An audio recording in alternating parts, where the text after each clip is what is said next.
Today, we're going to begin my talk series, The Book of Love.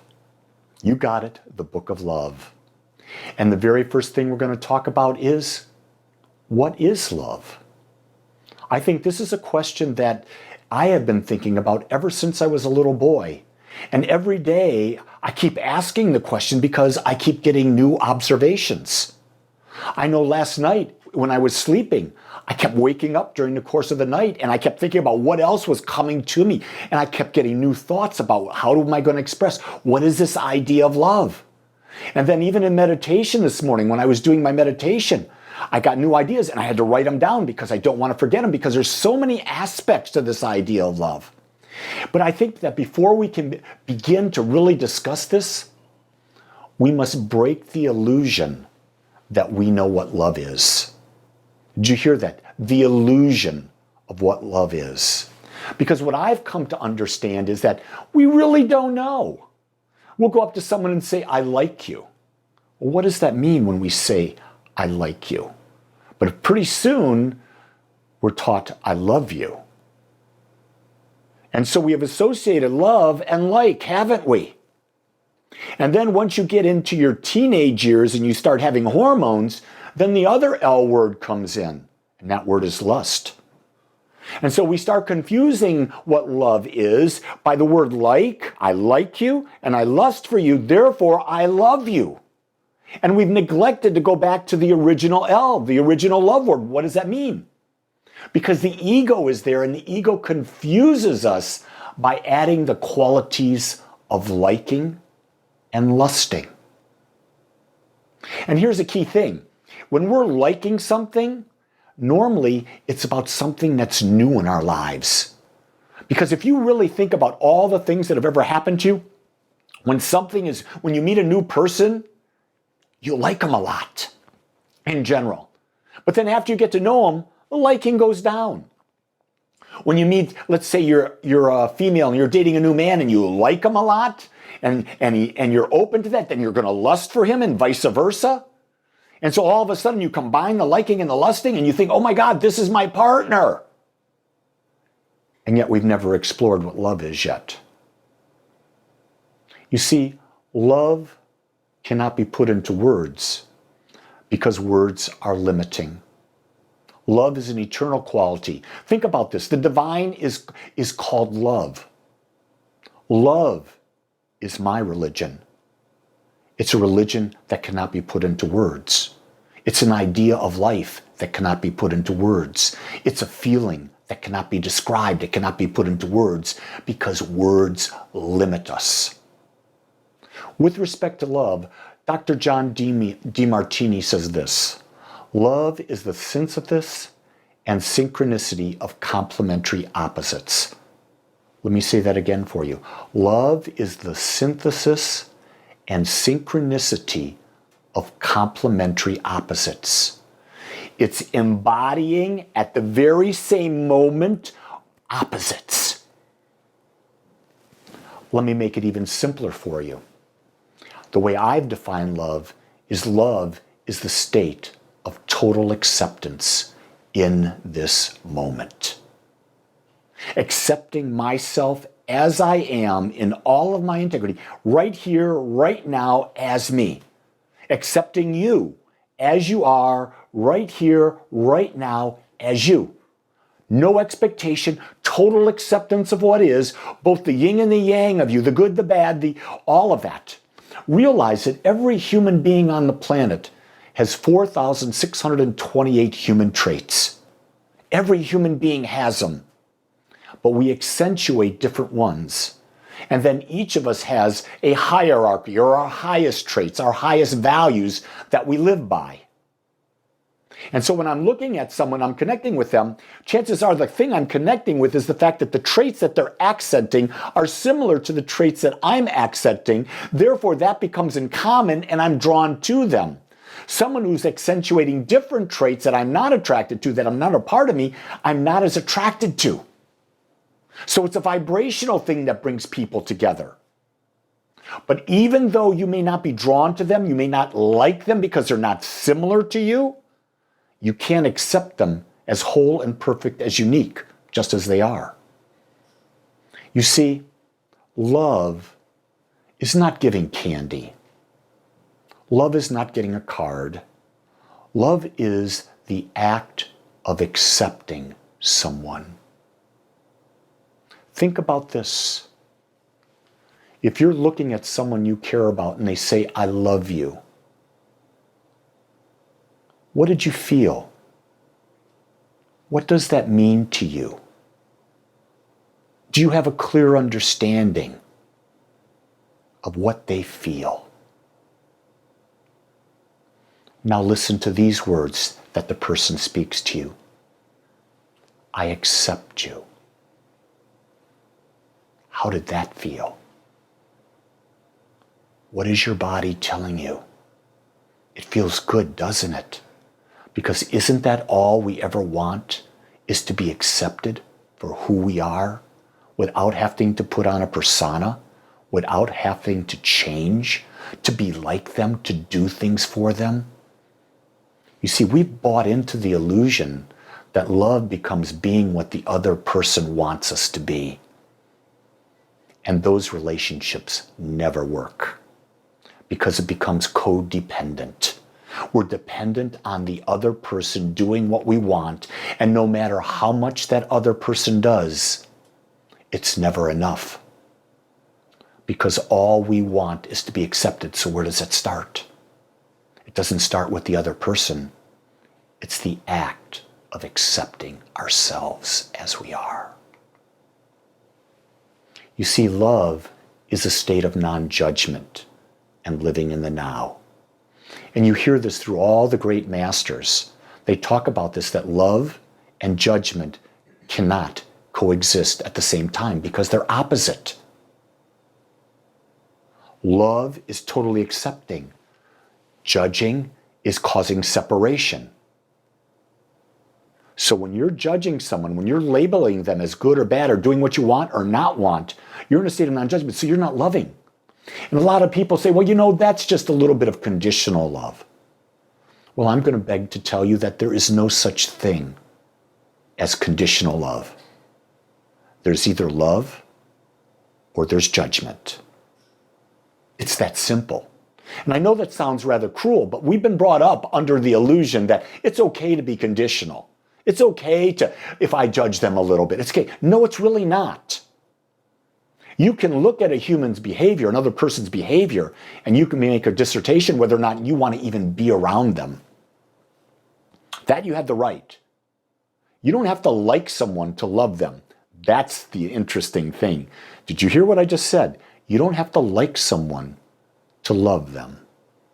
I can accept someone that they are this way, and I can choose not to be with them because that's not a match with the energy that I am. I'm not trying to change them. I'm letting them be that.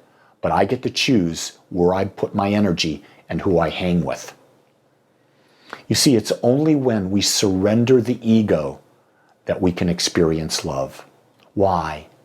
Because the ego is that which judges. It is that part of us that is the judging part. The divine mind that we are doesn't judge. The divine mind that we are simply observes.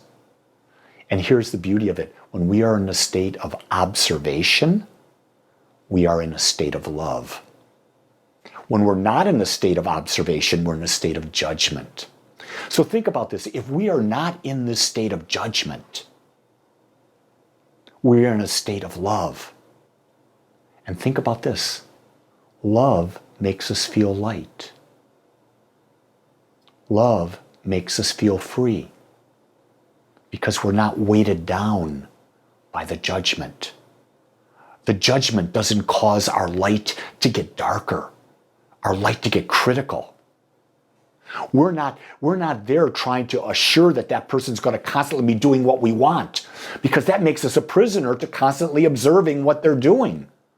But if we are freeing ourselves from what they do, it's a lightness that comes over us and we can live that light. Look at a child, how free they are when they're young. They're not concerned with what you think about them unless they've been really domesticated at a young age. And rest assured, we've all been domesticated. Domestication is the process that has been used for thousands and thousands and thousands of years, where our parents have taught us to do this to be a good little boy, do this to be a good little girl. And then once the parents are done with it, then the rest of the family does it. Then your friends do it. Then the schools do it. Then the religions do it. Then the television or the books do it. Then the corporations do it. And so all of our lives we've been taught to sacrifice ourselves. And notice the word sacrifice. You'll read in a lot of these textbooks on love, a lot of these spiritual books on love, that love is sacrificing yourself for others. I say poppycock. That is not true. That's an illusion.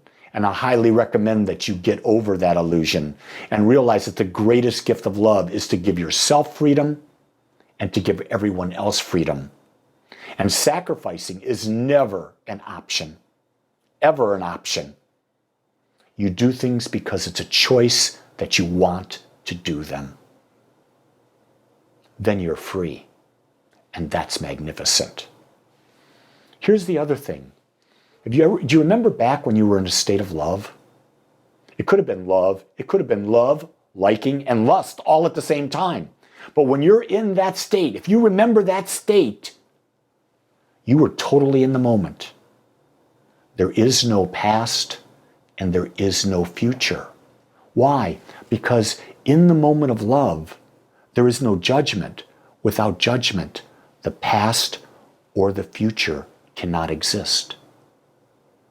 It is only when we judge that the past or the future are in our mind. In the now, fully in the now, there's love. It's so beautiful and simple, and yet it's so difficult. Let's take it a little further and go back to what the Buddha says. The Buddha says, desire is the source of all suffering. I'm going to go and take it a little bit further than that. In the state of love, there is no desire. We are complete right where we are because we are in the moment, fully engaged in the moment. And when we're fully in the moment and there's no past, there's no present, or no future, just now, we don't desire anything because we're already perfect.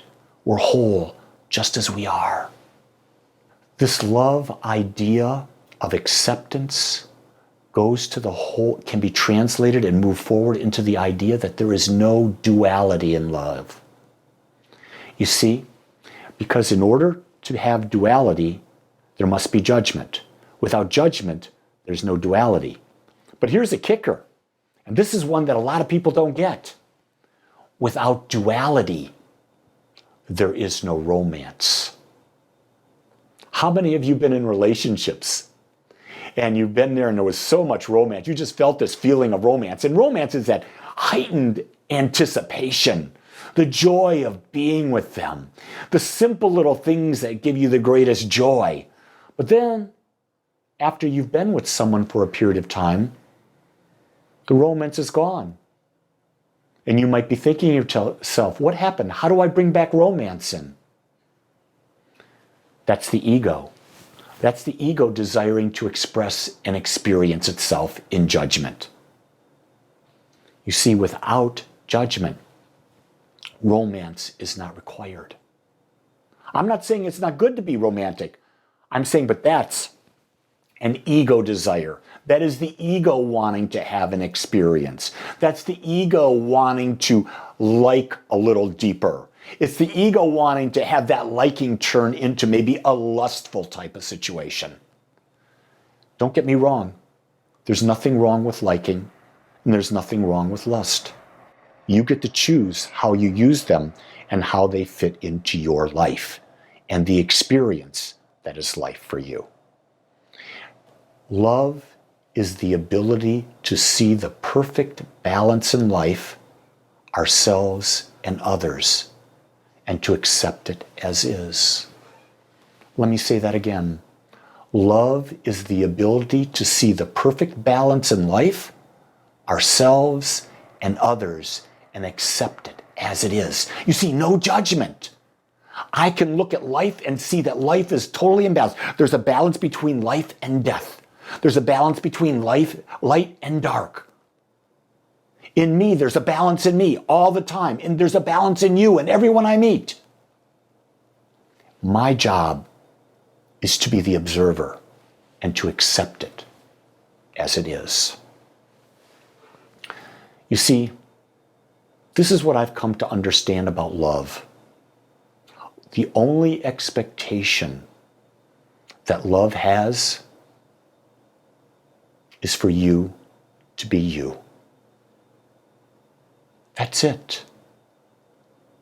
So when we hear the words, I am, don't put anything behind the I am.